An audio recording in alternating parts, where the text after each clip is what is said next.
وقفے سے ہم واپس آ گئے ہیں. ہم آپ کو خوش آمدید کہتے ہیں. مجید اختر صاحب ہمارے ساتھ تشریف فرما ہے. ان کی شاعری ہم سن رہے ہیں, ان سے باتیں ہو رہی ہیں. اور ابھی جب ہم بریک پر وقفے پر نہیں گئے تھے تو ہم ان سے باتیں کر رہے تھے ان کے امریکہ میں جو ایام گزرے اس حوالے سے.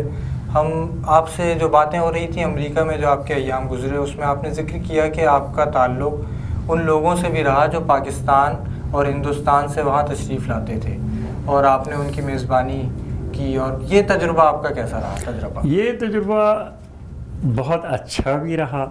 اور ایسا نظر آپا جب بلاتی تھی مہمانوں کو تو یہ ہوتا تھا کہ بھئی 5 مہمان ہیں, دو کسی کے یہاں ٹھہر جائیں, 2 کسی کے یہاں ٹھہر جائیں. اس طریقے سے ہم ڈیوائڈ کر لیا کرتے تھے. عموماً یہ تجربات بہت خوشگوار رہے, ہمیں بہت سیکھنے کو ملا. اور چونکہ جب دن رات آپ رہیں گے ساتھ تو گفتگو ہوتی ہے جو بہت یہ کہ آپ کی جو ادبی ایک اپج ہوتی ہے اور جو آپ کی صلاحیتیں ہوتی ہیں اس میں ان کا بڑا نکھار ان میں پیدا ہو جاتا ہے. مشکور حسین یاد صاحب مرحوم تشریف لائے اور کافی عرصہ میرے گھر ہی ٹھہرے اور ان سے بہت بہت گفتگو ہوئی. اسی طرح محسن احسان آتے تھے تو خاص فرمائش ہوتی تھی کہ ہم مجید کے یہاں ٹھہریں گے تو ہمارے یہاں ٹھہرتے تھے. فراز صاحب آتے تھے ہمارے یہاں ٹھہرتے تھے. اور اسی طرح انسان سیکھتا بھی جاتا ہے. بالکل. اور پھر ان سے گفتگو ہوتی تھی. خاص طور پر علی سردار جعفری صاحب جب آئے تو بہت بڑی شخصیت, بڑی متاثر کن شخصیت ہر لحاظ سے. یعنی ترقی پسند تھے, تقریباً سوشلسٹ, مذہبی آدمی بالکل نہیں تھے, لیکن جتنا اقبال انہیں یاد تھا کہ ہم حیران ہو جاتے تھے کہ اقبال کے آپ نے کسی نظم کا ذکر کیا اور وہ بند کے بند سناتے چلے جاتے تھے. اسی طرح میر انیس حفظ تھا انہیں. اب ہم نے ایک کسی بند کا ذکر کیا یا ایک مصرع کہیں سے پڑھ دیا تو وہ جناب اس کے آگے اس کے پیچھے کے تمام بند پڑھ دیا کرتے تھے. یعنی ایسی یادداشت میں نے بہت کم لوگوں کی دیکھی ہے جیسے علی سردار جعفری صاحب کی تھی. اور علی سردار جعفری یہ ہوتا تھا کہیں بیٹھ کے گفتگو کر رہے ہیں, میز پہ کھانا بھی کھا رہے ہیں تو ہم سب دائرہ وار ہم زمین پہ بیٹھ جایا کرتے تھے کہ سر آپ بولتے رہیں. ہاں, کیونکہ بڑے قیمتی لمحات ہوتے ہیں وہ کہ جب آپ اتنے بڑے بڑے لوگوں سے گفتگو کریں. ہاں, تو آج کل وہاں پر ادبی ماحول کس طرح کا ہے اور ادبی نشستوں کا کیا احوال ہے؟ نشستیں اب انفارچونیٹلی بدقسمتی سے کم ہوتی ہیں اور بھی گروپ بن گئے ہیں.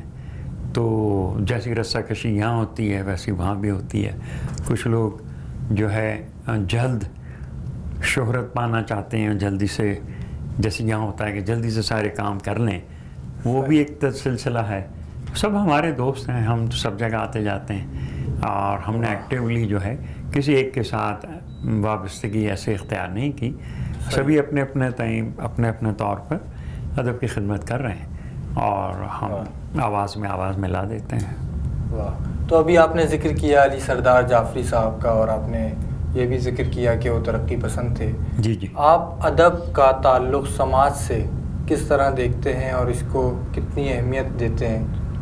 دیکھیے, ادب کا راست تعلق ہے سماج سے, اور اب ترقی پسندی رہ گئی یا نہیں رہ گئی وہ ایک الگ مباحث ہیں. لیکن بنیادی طور پر جب ہم نے شروع کیا تھا کام تو ہم سبھی ترقی پسند تھے, ہم سب ترقی پسند تھے. تو ٹریڈیشنل یا بہت زیادہ آرتھوڈاکس لوگ ہم نہیں تھے, بہت روشن خیال تھے. جیسے پروین شاکر کمن ہمارے سینئر تھیں, اور تاجدار عادل ہمارے سینئر تھے, پھر ثروت حسین تھے, خالد معین, یہ لوگ, یہ تمام آگے پیچھے ہم لوگ. شاہدہ حسن تھیں, فاطمہ حسن تھیں. ہاں, تو اب میں دیکھتا ہوں پلٹ کر تو وہ ہم سے 2-1 سال سینئر تھے یا ساتھ کے لوگ تھے. میں اس میں بظاہر اس زمانے میں صرف ایک سامع تھا, تو میں بہت زیادہ ایکٹیو نہیں تھا. بالکل ایک شرمیلا سا نوجوان جو محفلوں میں شریک ہوتا ہے. پھر یہ ہم بعد کی دریافت ہیں کیونکہ ہم پڑھتے رہے. ہم نے بہت آخر میں آ کر کہنا شروع کیا. تو ایز اے اسٹوڈنٹ کبھی نعت کہہ دی کالج کے میگزین کے لیے اور چھپ گئی, لیکن اس کے علاوہ کوئی ایسی ایکٹیویٹی ہماری نہیں تھی. جی.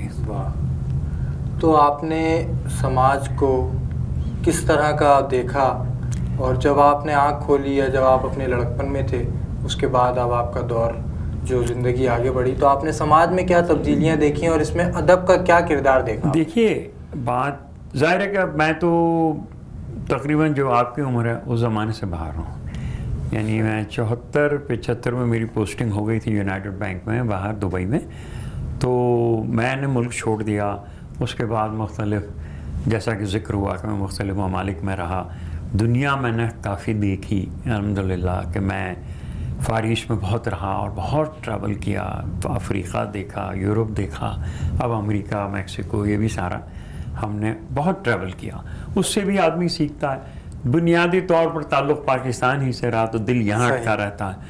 ایک عجیب بات یہ ہے کہ ہم جب بڑے ہو رہے تھے اور جب ہم نے کالج اور یونیورسٹی یہ سارا کچھ کیا تو بہت روشن خیالی تھی. سنیما تھے, باقاعدگی سے فیملیز مہینے میں ایک بار فلم دیکھنے ہم جایا کرتے تھے. اس میں اماں بھی ہیں, بہنیں بھی ہیں, کوئی اس میں مسائل نہیں تھے. اور موسیقی کا بڑا رواج تھا. ٹی وی پہ بڑے اچھے اچھے پروگرام ہوتے تھے. اور اس کے بعد آہستہ آہستہ جو ہے تنگ نظری مجھے یہ نظر آ رہا ہے کہ بہت زیادہ تنگ نظری آ گئی اور باقاعدہ طبقات بن گئے. جیسے طبقات بدنصیبی سے افغانستان میں ہیں, ایران میں ہیں, دوسرے اسلامی ممالک میں ہیں کہ یا تو آپ بہت زیادہ مذہبی ہیں یا آپ نہیں ہیں. اور غیر مذہبی ہونے میں بھی شدت. غیر مذہبی تو لوگ نہیں ہیں, لیکن جب آپ اس قدر شدت سے تو وہ ایک ریئیکشن ہے. صحیح. وہ صرف ایک ریئیکشن ہے. صحیح. تو وہ میں نہیں سمجھتا کہ بہت زیادہ لوگ بالکل غیر مذہب ہو گئے ہیں. لیکن اب وہ تنگ آ کر وہ اپنی ایک الگ شخصیت بنانے کے سلسلے میں وہ کہتے ہیں کہ نہیں ہم آپ سے اب جو ہے الگ ہیں. پہلے ایسا نہیں تھا. پہلے مین اسٹریم میں ہم ساتھ چلتے تھے. جب آپ کی عمر ہو جاتی تھی, بزرگ ہو گئے تو آپ ظاہر ہے کہ نماز بھی پڑھیں گے, روزہ بھی رکھیں گے, حج بھی کریں گے, اور داڑھی بھی ہے. اور جناب تو یہ سلسلہ جو نماز روزے کا تھا یہ بزرگ ہونے تک نہیں, مطلب ایک طریقہ ہوتا تھا نا کہ ایک ظاہر ہے کہ انسان نے عمر گزار لی, تجربے اتنے حاصل ہو گئے, اس کے بعد اس نے سوچا کہ یار ان چیزوں کا کچھ حاصل نہیں ہے, کچھ اللہ اللہ بھی کر لوں, قبر بھی قریب ہے. تو اماں کو بھی ہم دیکھ رہے ہیں, ابا کو دیکھ رہے ہیں, اور یہ لوگ بڑے عالم ہوتے تھے. یعنی میرے والد نے مجھ سے کہا تھا کہ اگر وہ مولانا تاخیر ہو گئی جو آنے والے تھے نکاح پڑھانے, کہنے لگے بیٹے ہم پڑھا سکتے ہیں آپ کا نکاح. تو نکاح پڑھا سکتے تھے, وہ جنازے پڑھا سکتے تھے, لیکن ان کا بھی دعوے نہیں کیے انہوں نے. تو وہ عالم ہوتے ہوئے بھی, اور نہ کبھی انہوں نے ہم پہ تھوپا. بالکل. ہمارے والد فجر کے وقت اٹھ کر اور نماز ادا کرتے تھے.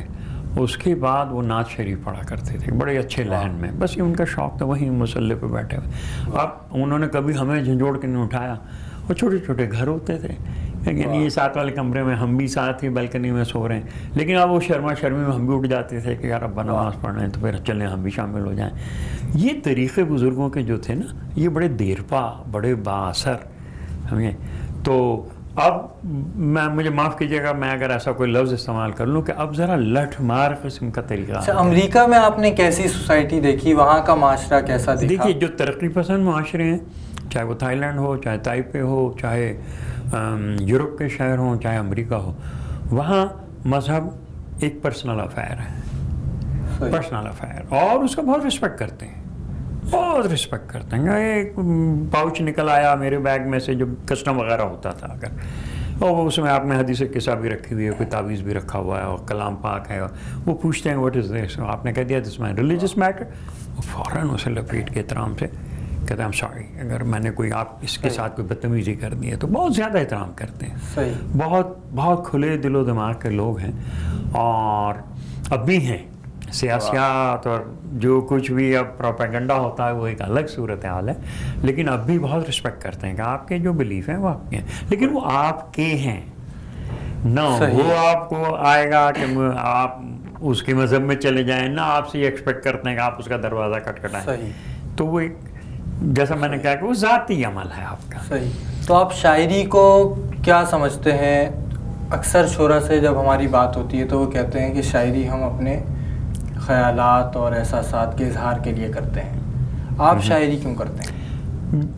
بیسیکلی جو ہے بنیادی طور پر اس میں یہ بات بھی ہے کہ ذاتی خیالات کا اظہار ہے, لیکن ایک وقت ایسا آتا ہے کہ وہ ابلاغ بھی ہو رہا ہے. اب آپ شعر کہہ رہے ہیں تو شعر 10 لوگ سن بھی رہے ہیں, تو میں پازیٹیوٹی کو بہت زور دیتا ہوں، تو میرا تعلق بزنس سے ہے تو میں پازیٹیوٹی پہ بہت زور دیتا ہوں. میں اجتماعی فکر کو بڑی اہمیت دیتا ہوں، اور مجھے یہ انتشار اور یہ جو بدامنیاں اور یہ بہت زیادہ پریشان کرتی ہیں. تو اب میں بہت عرصے بعد پاکستان آیا ہوں، 12 برس بعد آیا ہوں، تو میں یہ دیکھ رہا ہوں کہ کراچی کے کم از کم حالات بہت بہتر ہیں. تو یہ بہت خوشی ہوتی ہے دیکھ کر کہ ہم جو ہے آہستہ آہستہ نارملائز ہو رہے ہیں. لوگ اب اتنی چھینا جھپٹی نہیں ہیں. یا میں ایک بات کہنا چاہوں گا کہ ہم آتے تھے اور یہ ہوتا تھا کہ بھائی قیمتی گھڑی تو گھر میں رکھ دو، کریڈٹ کارڈز گھر میں رکھ دو، زیادہ کیش لے کے نہیں چلنا، اور معمولی سا فون رکھو یا آئی فون وغیرہ آپ چھپا دو. تو کیونکہ وہ ایک جیسے آپ نکلے کسی نے آپ کو آ کر لوٹ لیا. اب میں یہ دیکھ رہا ہوں کہ ایسا نہیں ہو رہا. ایک آپ بھی جانتے ہیں، میں بھی جانتا ہوں وجوہات کیا تھیں. ایک ایسا ماحول بنا دیا گیا تھا، کسی کا تسلط تھا معاشرے پر، اور غنڈہ گردی ان کے ہاں سے شروع ہوئی اور انہی نے سارا کیا. بنیادی طور پر ہم چور نہیں تھے. بالکل. ہمارا نوجوان چور نہیں تھا. بالکل. ہے نا. وہ علم سے آپ نے جیسے بتایا کہ جو 70 کی دہائی میں یہاں پر پروین شاکر، شاہدہ حسن، سربت حسین جس شہر نے پیدا کی ہو، تو وہاں تو علم کی روشنی پھیلتی تھی. بھائی سرشار صدیقی اور شان الحق حقی اور رئیس امروئی اور جان ایلیا اور رسا بھائی، اور یہ تو ایک طویل سلسلہ ہے. اسی طرح علماء میں اس قدر وسیع المشرب علماء ہمارے یہاں ہوتے تھے کہ علامہ رشید ترابی بھی تھے، شام الحق بھی تھے، بابا ظہیر شاہ تاجی تھے، ہم یہ شاعری بھی کرتے تھے، علم بھی تھا، اور بہت وسیع المشرب تھے. یعنی ایک طرف ایک صوفی، ایک طرف ایک دیوبندی عالم، ایک طرف یہ، لیکن ساتھ اٹھنا بیٹھنا، گفتگو. اب جو مطلب تفریق ہو گئی بہت زیادہ، ایسا نہیں تھا. آپ نے ابھی ذکر کیا کہ معاشرہ بھی ہمارا الحمدللہ بہتری کی طرف جا رہا ہے. کیونکہ بنیادی طور پر میں نے کہا نا کہ میں بہت پازیٹیو آدمی ہوں. تو میں یہ دیکھ رہا ہوں، میں نے بچوں سے بھی ذکر کر رہا تھا، میں کہا دیکھو بنیادی طور پر ہم چور یا لٹیرے نہیں تھے. ہمیں بنا دیا گیا تھا، جو نوجوانوں کو مجبور کر دیا گیا تھا. اب نوجوان اپنا روزی کما رہے ہیں، محنت کر رہے ہیں، اور وہ آپ کو نہیں لوٹ رہا ہے. صحیح. تو یہ ایک بہت ہی پازیٹیو، بہت ہی مثبت بات ہے، بہت زیادہ مثبت بات ہے. تو ابھی گفتگو کا سلسلہ جاری ہے، لیکن ہم چاہتے ہیں کہ آپ کوئی غزل ہمارے ناظرین تک پہنچائیں. ٹھیک ہے، میں غزل سنا دیتا ہوں. ارشاد عنایت. کہ دشت غربت میں میرے زندہ دلاں کیسے ہو. واہ. دشت غربت میں میرے زندہ دلاں کیسے ہو، رک کے پوچھوں تو ذرا ہم سفراں کیسے ہو. واہ. رک کے پوچھوں تو ذرا ہم سفراں کیسے ہو. ہم عجب لوگ ہیں ہم سے تو ابھی پوری طرح، ہم عجب لوگ ہیں ہم سے تو ابھی پوری طرح، کار الفت نہ ہوا کار جہاں کیسے ہو. کیا کہنے، کار الفت نہ ہوا. ہم عجب لوگ ہیں ہم سے تو ابھی پوری طرح، کار الفت نہ ہوا کار جہاں کیسے ہو. اور شہر خالی ہوا جاتا ہے بزرگوں سے میرے، شہر خالی ہوا جاتا ہے بزرگوں سے میرے، کون اب پیار سے پوچھے گا میاں کیسے ہو. کون اب پیار سے پوچھے گا میاں کیسے ہو. اور اب کہے کون غزل تم سی عزیز مدنی. واہ کیا اب کہے کون غزل تم سی عزیز مدنی، دشت امکان میں کوئی نخل گما کیسے ہو. یہ دونوں ان کی کتابوں کے نام ہیں کہ دشت امکان میں کوئی نخل گما کیسے ہو. ہم جب لوگ ہیں ہم سے تو ابھی پوری طرح، کار الفت نہ ہوا کار جہاں کیسے ہو. واہ واہ، بہت شکریہ، بہت شکریہ. ہم عجب لوگ ہیں ہم سے تو ابھی پوری طرح، کار الفت نہ ہوا کار جہاں کیسے ہو. مجید اختر صاحب سے ہم باتیں کر رہے ہیں، ان کی گفتگو جاری ہے اور ان کی شاعری بھی آپ سن رہے ہیں. ان سے مزید گفتگو ہوگی، مزید ان کی شاعری ہم آپ کو سنوائیں گے، لیکن اس کے لیے آپ کو کچھ انتظار کرنا ہوگا. ہم وقفے پر جائیں گے اور وقفے سے واپس آ کر دوبارہ آپ اور مجید اختر صاحب ہوں گے.